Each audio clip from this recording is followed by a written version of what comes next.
Hey, welcome back to another recap.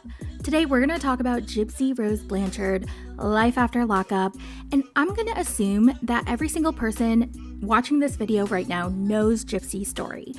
But just in case there's one person out there who has no idea, here's a super short TLDR.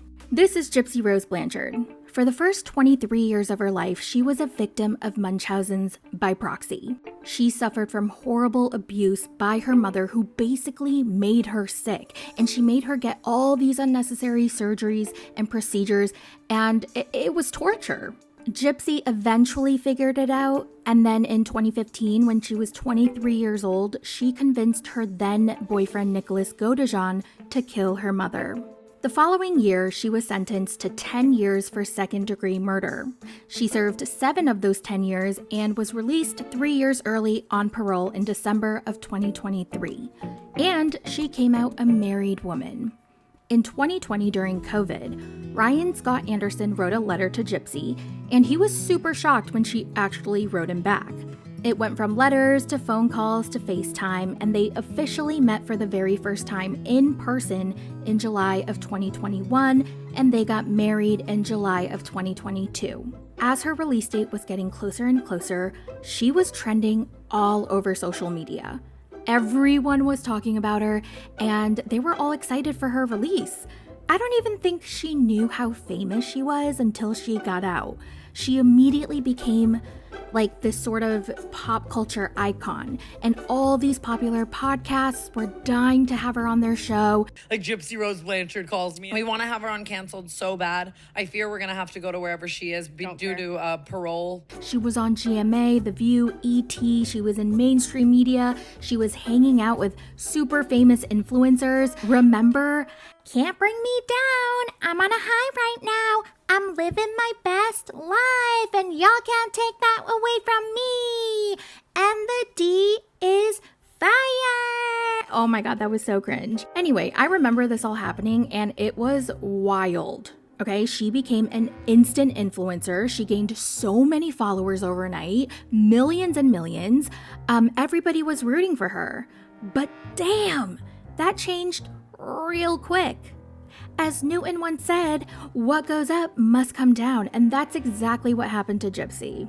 Now, I'm actually very excited for the series of Life After Lockup because I followed her during the release. I mean, I knew of her case years and years and years ago, and then I watched The Act, and then I followed her until her release, and then really closely followed her after her release, watched her gain so much popularity and fame instantly, and I saw her downfall, and I remember her fans quickly started turning on her. The love turned into criticism and hate, and she shut down all her social media accounts. So I think the series is going to go into all of that, like what really happened, the behind the scenes, her side. So I'm excited to learn more about that. So without further ado, let's talk about episode 1 of Gypsy Rose, Life After Lockup. It's the day of her release. Ryan, her husband, is at her family's house, and they're all talking about how excited they are to see Gypsy again, and Ryan is the one who's going to pick her up. And so far, Gypsy's parents, her cousin, and Ryan, they all seem to be getting along. It feels like he's very much a part of the family. I mean, just from what we've seen in episode 1. He leaves the house to go pick her up, and when he gets to the entrance of the prison, the security tells Ryan to turn off the camera in his car. So he turns it off, and then we see Gypsy free. She's in the car in her normal clothes. She's so excited. She's giddy. She didn't get any sleep the night before because she was just counting down the minutes. You look so good in regular clothes. I know. I just wish that it fit a little better. I'm like trying not to show too much boob. Oh, it's hot. Then they get to the hotel, and Ryan started to give me like a little uncomfortable vibes. I don't know if it was just me, but he came off a little creepy and a little overbearing. He just kept staring at her, and he was like, oh my God, you look so good. You look so good, baby. And I was just like, oh my God, relax. Give her some space. And she tells him, you know what? I just want to relax. I just want to chill and take in the moment, you know? You look so good. I just want to Want just me? be right now. All right, I'm just you kind want of me to leave you be? No, I don't want you to leave.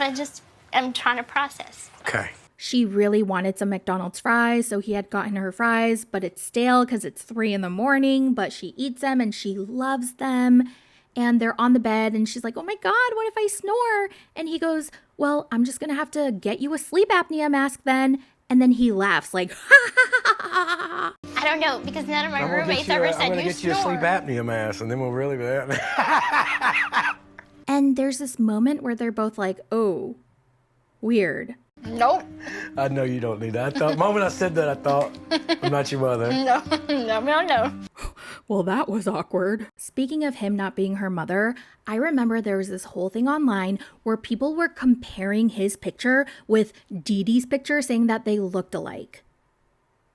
That's just weird. Ryan takes out a vape and he starts vaping and he encourages her to try it. It's a flavor that she's never tried. She takes a puff and she cannot handle it. She starts coughing. Oh my God, it's too harsh. I don't know what that means. I've never vaped before. What does it mean when a vape is too harsh? Somebody let me know, but that's what she says. And she lays down on the bed and she just feels how comfortable it is. And she's like, wow, this is so comfortable. And Ryan can't keep his little fingers off of her. He just keeps touching her. He just keeps stroking her. Like, dude, give her some space.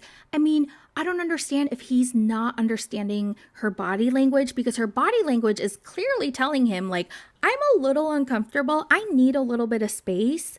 But I don't know, he's not really getting the clue. Well, eventually they go to bed and it's the next morning and we find out that they consummated their marriage. And the D is fire! Oh my God, I can't believe I did that again. Never again. We got to consummate our marriage. We did get to do that. She was so nervous. It was a Not dream. for long. Not for long. She got into it. I married the right woman. He always used to say, I'm a dynamo. And I'm like, every guy says that. No, he's a dynamo. You heard that? Social media is going wild at this point, reporting on Gypsy's release, and they're freaking out because they haven't seen any photo or video evidence of her being free. So they're like, where's Gypsy? Where's Gypsy? She was scheduled to be released on this day at this time, but there's no evidence. Well, the next morning, Gypsy and Ryan, oh no, before that, Gypsy's still in the hotel room and she learns how to send a text back, and it's really cute. She's like learning how to text message, and she learns that like it auto corrects and it auto suggests the next word or finishing the sentence. And she's like, oh my God, this is so crazy. Okay, so then Ryan and Gypsy head out because they're going to go to her dad's house. But before they go to the house, they want to make a stop because Gypsy needs boots that fit her or something like that. So they stop at a shopping center. And when they get out of the car and they walk towards the shopping center, they notice that there's a few people following them and filming them on their iPhone cameras. Who is that? People we don't know. Gypsy and Ryan are kind of startled. They're like, oh, wow. Okay, we didn't expect this. We didn't expect people to be taking pictures and videos of us. So they do their shopping and then they come out, they get in their cars and they start driving. And Gypsy realizes that the same people at the store are following them. They're driving, they're behind them, driving in the same direction. And so this really freaks Gypsy out, and she calls her dad, and she's like, I don't know what to do, Dad, because they're following us, and we don't want them to know where we're staying, blah, blah, blah, blah, blah. So Gypsy's dad says, okay, get over here to my house, because they're not going to be able to trespass, and I got guns, and you'll be safe here. So, so maybe they weren't going directly to, maybe they were going to go to their Airbnb first. And so instead, they go straight to her dad's house. Remember, she has no idea how famous and viral she is, but the pictures that the people took at the store, they made it online and it circled around social media and everyone was talking about it. And they were all happy that they finally got proof of her being free.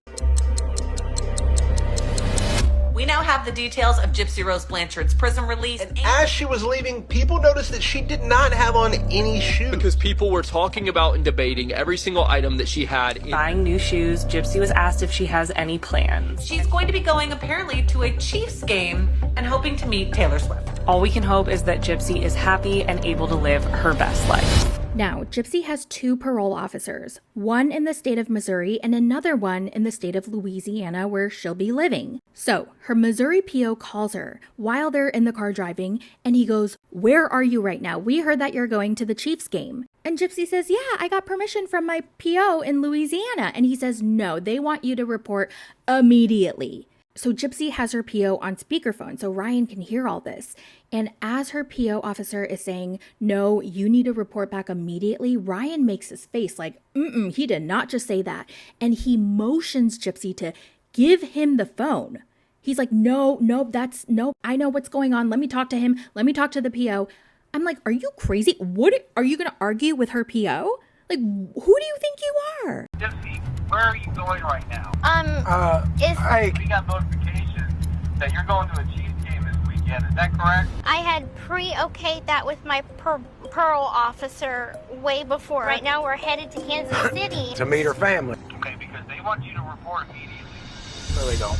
And with you going to Kansas City Chiefs game this weekend, I was shocked. My jaw dropped. I was like, and Gypsy did not hand over the phone, and she was just very polite with her PO officer. She was like, "Yes, I want to do whatever I need to do, blah, blah, blah." And she talks it out and everything is good. But seriously, the fact that Ryan wanted to take control and handle the PO situation, like, what? Around this time, there were also articles in the media saying that Gypsy was going to meet Taylor Swift at the Chiefs game. Now, I believe that was a rumor that was circulating, and that was super controversial, but her family saw this in the media and didn't know if it was true or not, but they were worried because that's what Dee Dee used to do. Her mom used to use Gypsy to meet all these celebrities to gain sympathy and attention and to get whatever she wanted. So that began to worry her dad a little bit and her stepmom. They were worried that she might remember all of that and inevitably fall into carrying on those traits from her mother, if that makes sense. I found that very interesting. Now they finally get to her dad's house and her Missouri PO calls her again. Like as soon as they're parked in the garage, she gets a phone call. And he tells her, "You cannot go to the Chiefs game and you have to go to Louisiana like right now. Like you have to report back immediately." So they're super bummed and they take a moment in the car and they're like, "Okay, let's go inside, say hi to the family, and then we got to head back to Louisiana." So they go inside and they reunite with the family and everybody's so happy, but Gypsy looks a little stressed. And she tells him, "We got to go back to Louisiana because that's what the PO said." And her lawyer, Mike, is also at the house. I forgot to mention that. And he was like, "You know what? Let me make a few calls. Let me see what's going on." So he makes those calls. And then a few minutes later, her Louisiana PO calls her and says, "Everything is fine. He talked it out. You don't have to report back immediately. You can take your time, but, just be back by this date." And so everybody's happy. And that's where the episode ends.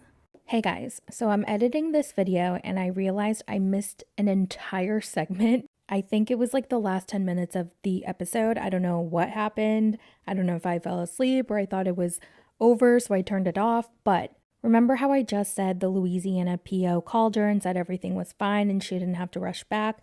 Well, a half hour later, her Missouri PO calls her back and says she has to report back to Louisiana immediately. So now the whole family, the lawyer, Gypsy is all confused and they're like, "No, I just spoke to the Louisiana PO who said it was okay." And the Missouri PO is like, "Well, I don't care. You have to report back immediately." The lawyer goes, "I just spoke to the Louisiana PO personally and got the okay." And the Missouri PO is like, "I don't care. You gotta go. Gotta go. Go report back. Goodbye." We just spoke to her Louisiana probation or parole officer on the phone. Basically, what I'm telling you is that you have to go to Louisiana now. Okay, their office isn't open until January 3rd. If she got to Louisiana by 8 a.m. tomorrow, she couldn't report tomorrow. I just need a minute, okay? It's okay. You did the hardest part. But what if they send me back? They're not gonna send you back.